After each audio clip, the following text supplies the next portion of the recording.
Number 27. Eternal Pipeline. This is a love letter. Not a romantic one, but a love letter nonetheless.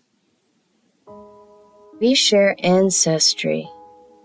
In fact, aside from my children, you are my closest relation. Yet we are virtually strangers. We haven't even laid eyes on each other a dozen times. You may disregard this letter, thinking it absurd I write you declaring my love for you. My words may be too little too late, yet I am compelled to write. I had half an hour with you when you were 6 days old. Your innate power to persuade an elder to give you everything you needed worked double duty on me.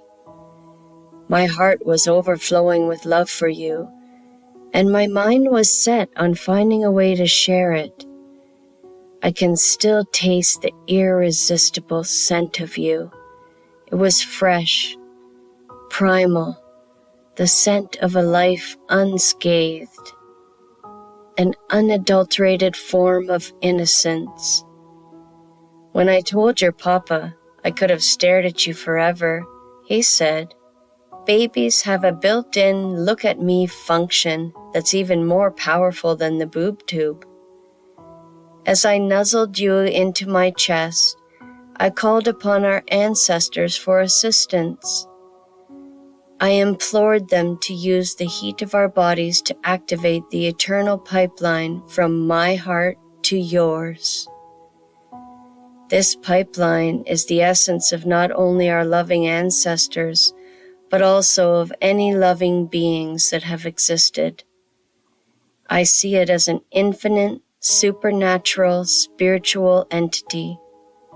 We are never alone. Visit was short and parting was particularly painful for me.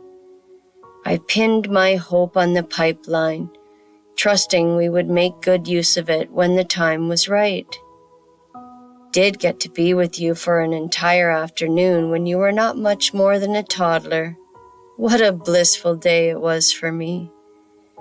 I basked in the glorious sound of your tender voice formally addressing me over and over. Your stepmom asked you to stop pestering me. I did not see it that way.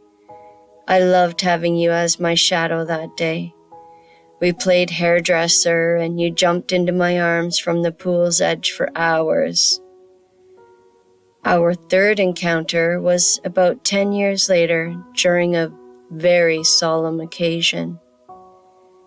You had grown to be taller than me, which really is not hard to do. I know your loveliness made a lasting impression on everyone. I wanted to rush to you and proclaim my love. Instead, I placed my trust in the pipeline. It would set up a scenario where we could greet each other with equal curiosity. Our fourth brief encounter was during a heart-wrenching time. You looked exceptionally exquisite.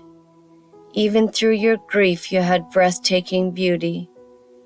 I desperately longed for our hug to act as a coupling, connecting our lives. 2 weeks later was the fifth and what I feared would be the final chance I might have to be in your company. It was during another grief-filled ceremony. I did not speak to you, but merely passed you a copy of the lyrics we were to sing together. At the restaurant after the service, I was overwhelmed with the realization of the vast length of pipeline between my world and yours. I feared no fitting was big enough to bridge the gap. I planned to end this letter here, yet another death compelled me to continue. Oh, honey, you did not even have time to dry your tears before what would be our 6th meeting, another graveside gathering. This time, the funeral was for the most vital man in your life. I am so sorry you had to lose him while you were so young. I hear you were a terrific care companion to him during his palliative time, brushing his hair and rubbing his feet. I shared at length with him over text messages and had a few video chat visits before he was bedridden.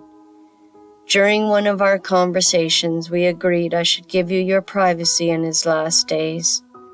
That is why I stayed away.